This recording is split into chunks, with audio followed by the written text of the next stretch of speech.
When we saw the vicious attack on her and how he just gunned her down, we flipped. I'm just keeping it real. That was a lot to take, just to see your daughter who had no choice. She didn't even stand a chance, and this creepy predator just violently, viciously attack her. Everybody knows what we're seeking as far as this animal is concerned. In the early morning of September 16, 2022, 32-year-old Crystal Walton had just dropped off her 2 young children at daycare. One of the countless routine mornings she'd navigated as a working mother. But this day would not end like the others, because something tragic would happen. A few minutes later, Crystal would be shot multiple times at the daycare parking lot, right in front of her children. As police scrambled for answers, they uncovered something horrifying. The one behind it all was her son's father, a man she had once shared her home with. What was even more chilling was that he had killed her for refusing an abortion.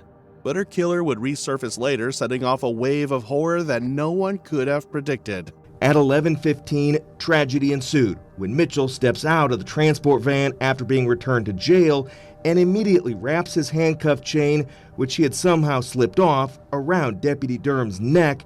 The pair then struggled for nearly 2 minutes before Deputy Durham's neck was broken. A Cumberland officer then walks up and notices Mitchell driving away in the transport van and calls for help. Sheriff Kerry Forrestal admits chronic understaffing played a role in those events. And heartbreakingly, her story mirrors one that we've told on this channel. Remember Bolivia Monique? She was a warm, loving mother of 5 who longed for a large, amazing family. From the outside, her relationship looked picture perfect, a man who seemed like everything she'd hoped for.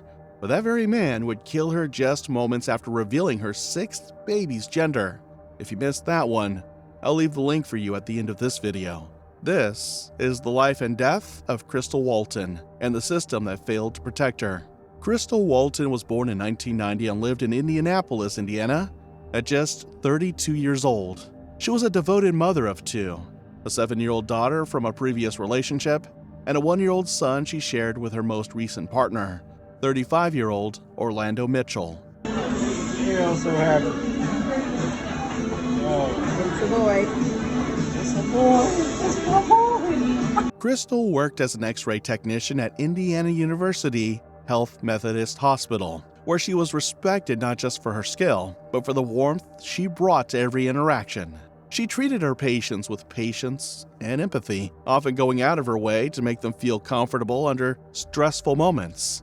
Colleagues remembered her as a calming presence in a high-pressure environment, someone who stayed composed, reliable, and compassionate no matter the situation. Outside of work, Crystal was just as beloved. Friends described her as generous, loyal, and deeply supportive. We want everybody to remember, to know that Crystal was very well loved, then, now, and forever. She was the kind of person who left a lasting impression, whether as a coworker, friend, or family member. But above all else, she was a mother. Her life revolved around her children. She lived on the city's west side and was determined to build a stable home. But for years, that home had been disrupted by violence. Crystal and Orlando had been in a relationship for about 4 years. At first, things seemed normal. They laughed, went out, and shared moments like any couple. But after a while, things started to change. Behind closed doors, it wasn't happy or peaceful anymore. They fought a lot. He got angry easily. The relationship became toxic, full of yelling, control, and fear. Friends noticed Crystal didn't seem like herself. She stopped smiling as much, and she didn't go out like before. What looked like love from the outside had turned into something painful and dangerous. March 2021, while Crystal was 4 months pregnant, everything came to a terrifying head. On that day, Orlando saw Crystal's ex, the father of her daughter, outside their home waiting to pick up his child. Orlando became enraged. He allegedly threatened Crystal, saying things like, "I'm going to mess around and kill you." He demanded she abort the baby she was carrying, then physically attacked her. He grabbed her by the neck, threw her back onto the bed, and strangled her. Desperate to help, her 6-year-old daughter, who had witnessed the entire thing, jumped on Orlando's back, screaming for Orlando to get off her mom. It was only then that Orlando let go. Crystal ran with her daughter to her mother's house just 2 minutes away and called the police. But what happened next left Crystal vulnerable again. Orlando was arrested and charged with multiple felonies, including domestic battery, strangulation, criminal confinement, and intimidation. But he would spend just 1 day in jail. He was placed on probation for a year and allowed limited contact with Crystal for childcare arrangements only. A court-ordered domestic violence program was also assigned, but the damage was already done. Despite the restraining order, Orlando kept contacting her. After Crystal gave birth, Orlando continued trying to contact her. She filed multiple reports and worked to document each violation of the protective order. In one disturbing instance, he sent her a threatening message, warning that he wouldn't stop until she lost everything: her home, her job, and even her child. Still, he walked free. On July 26, 2022, a new no-contact order was issued as part of a plea deal in a domestic battery case. But that didn't stop him either. Just days later, he showed up uninvited at the house where Crystal was staying. When she told him to leave and said she would call the police, he threatened her, making it clear that calling for help could put her in even more danger. Crystal feared for her life, but this time, instead of calling 911 right away, she called Orlando's mother, trying to calm the situation. Orlando left after a few minutes. Then Crystal went straight to the police and filed another report. But this was just another entry in a growing list of violations, and once again, no immediate action was taken. If only Crystal knew what was about to happen next. On the morning of September 16, 2022, Crystal took her kids to the charity childcare center on West 10th Street. It was a routine she had done countless times before, but this time, Orlando was waiting for her. Surveillance footage later revealed a chilling scene. Orlando was seen lurking behind a light pole near the daycare, silently watching and waiting for the perfect moment. As Crystal walked back to her car, unaware of the danger just feet away, he stepped out from his hiding spot and opened fire without hesitation. Gunfire rang out across the parking lot. Witnesses, including several adults and children, watched in horror as the attack unfolded. Crystal was shot multiple times, some of the bullets fired at close range. She collapsed beside her car, unable to run or call for help. By the time anyone could reach her, it was already too late. She died at the scene. September 2022, Mitchell ambushed Walton, shooting her in the face after she dropped off her 2 kids at Charity Childcare on West 10th Street in Hawville. Mitchell ignored the protective order Walton had in place for an alleged strangling incident in March 2021, when Walton was pregnant with their son. But the chaos was just beginning. Around 7:30 a.m., police were called to the daycare. When officers from the Indianapolis Metropolitan Police Department arrived, they found Crystal lying unresponsive in the parking lot. The daycare was immediately placed on lockdown. Parents arrived in waves, some unaware of the chaos, until they saw the crime tape and realized something had gone terribly wrong. There was one problem: Orlando was nowhere to be found. According to court documents, Mitchell's mother arrived at the scene of the daycare shooting. She told officers she hadn't spoke to her son in a month because he had previously threatened to kill Crystal and take his own life. She said he had made it clear that if he couldn't be part of his son's life, then Crystal wouldn't be either. After sharing her concern, she provided police with a description of his vehicle, helping them in the search. Just hours later, that description would lead to a chilling discovery.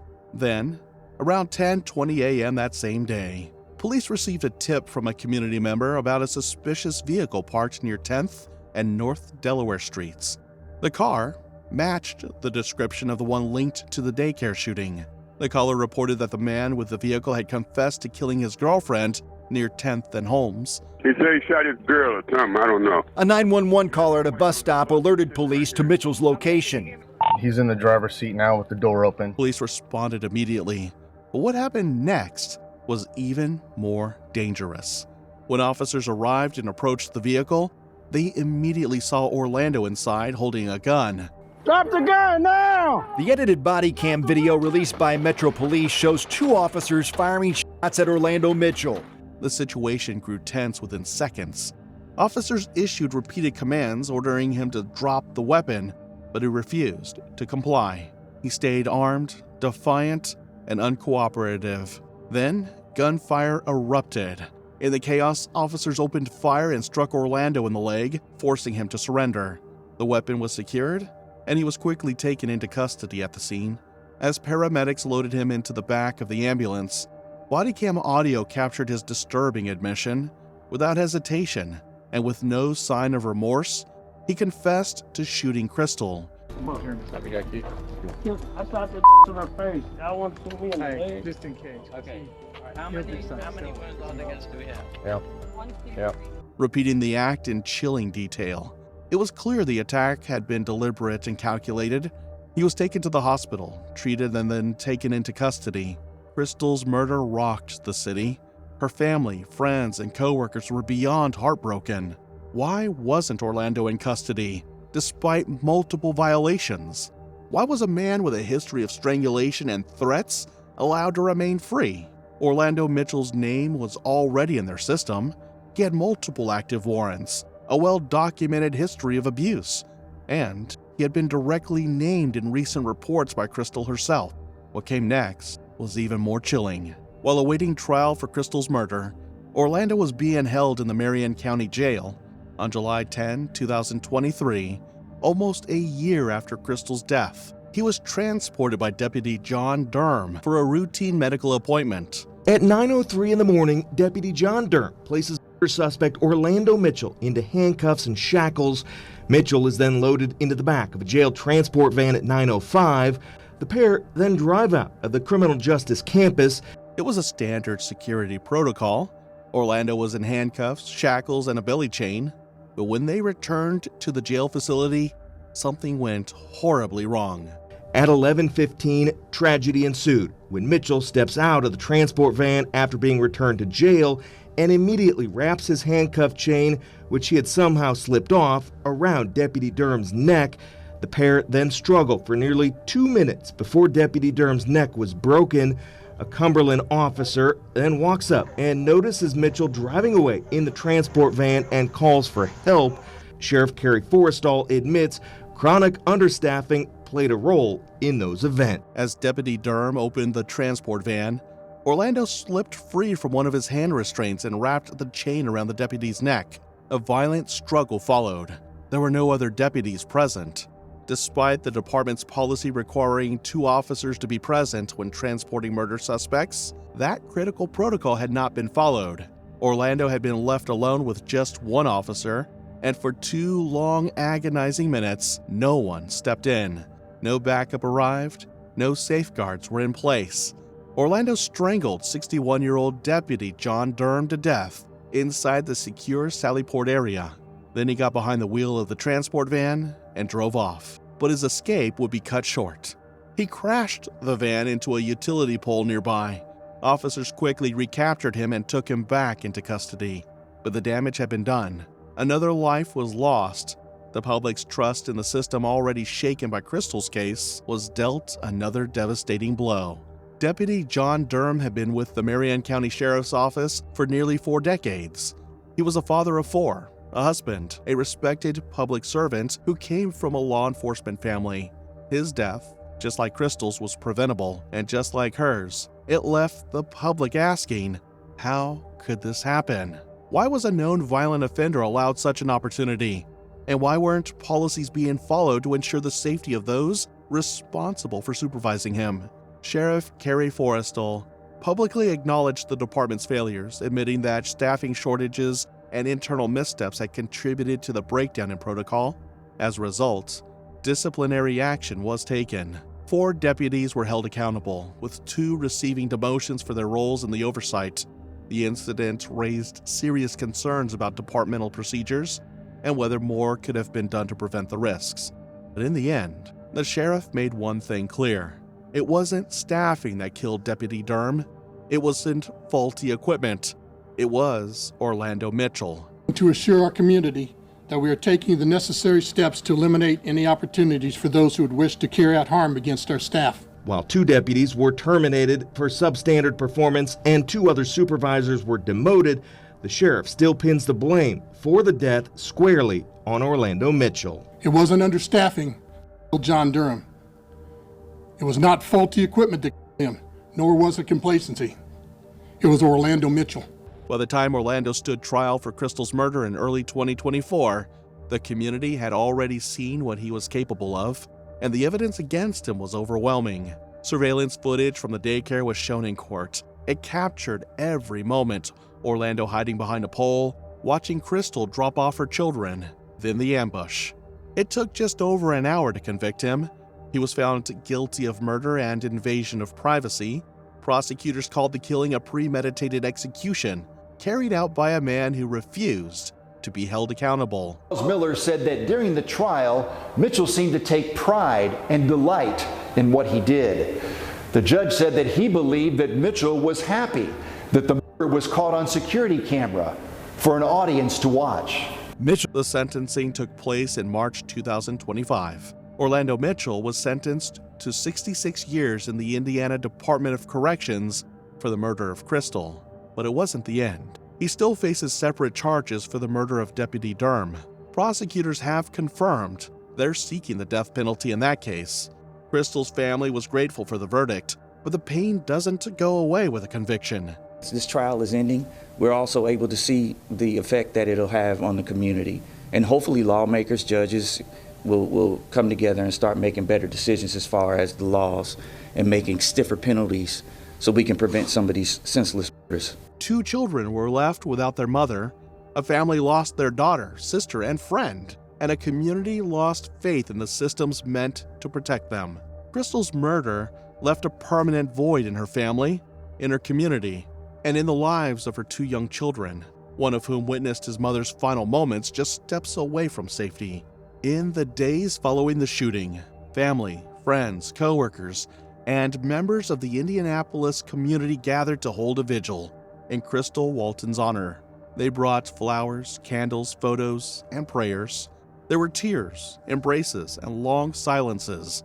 None of it enough to make sense of what had happened. Together in grief, hoping to send a message to the community. Earlier tonight, family and friends held a vigil for Crystal Walton, who was shot and killed Friday while dropping her children off at Charity Care's daycare center on the west side. Police say the alleged killer had threatened her life before finally ending it on Friday. Well, WRTV's Meredith Hackler was at the vigil.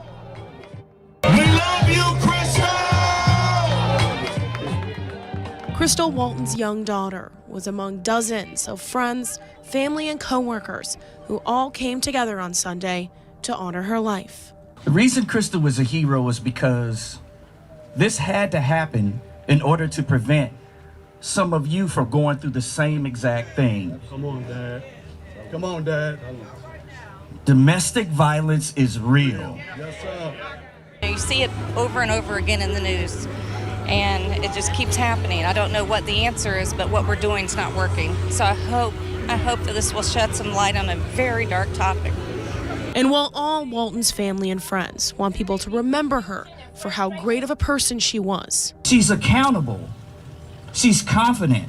She's intelligent. She's black. She's smart.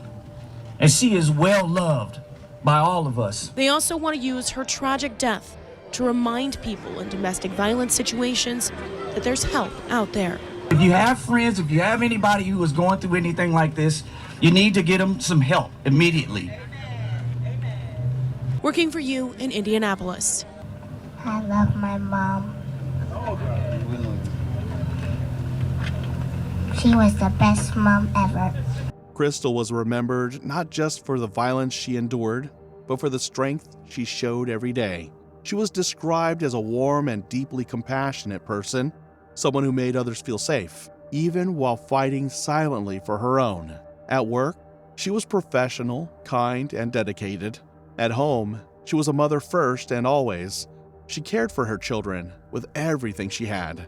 And when the abuse became too much, she tried to protect them the only way she could, by leaving. But the danger followed her. Why wasn't she protected? Why did she have to die?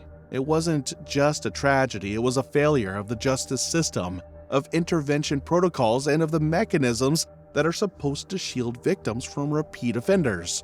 Domestic violence advocates across the country pointed to Crystal's case as a painful example of what happens when threats aren't taken seriously, when legal protections have no teeth, and when violent abusers are given chance after chance to strike again. What more could Crystal have done? The months that followed her death saw renewed calls for reform in Indianapolis, discussions about GPS monitoring for repeat abusers, stronger enforcement of protective orders, and real consequences for violations gained traction. But for Crystal's family, the reforms came too late, and the damage was irreversible. Crystal's story is not an isolated case. Thousands of people, mostly women, try to leave abusive relationships every year. Many of them are met with threats, stalking, and violence. Some survive, others don't. Too often, society blames the victims for staying. Crystal left. She did everything we told survivors to do, and still she was killed. It should never take a murder to spark change. Rest in peace, Crystal. What do you think about this situation? Let us know what you think in the comments below, and if you found this story intriguing, please like, share, and don't forget to subscribe for more stories like this.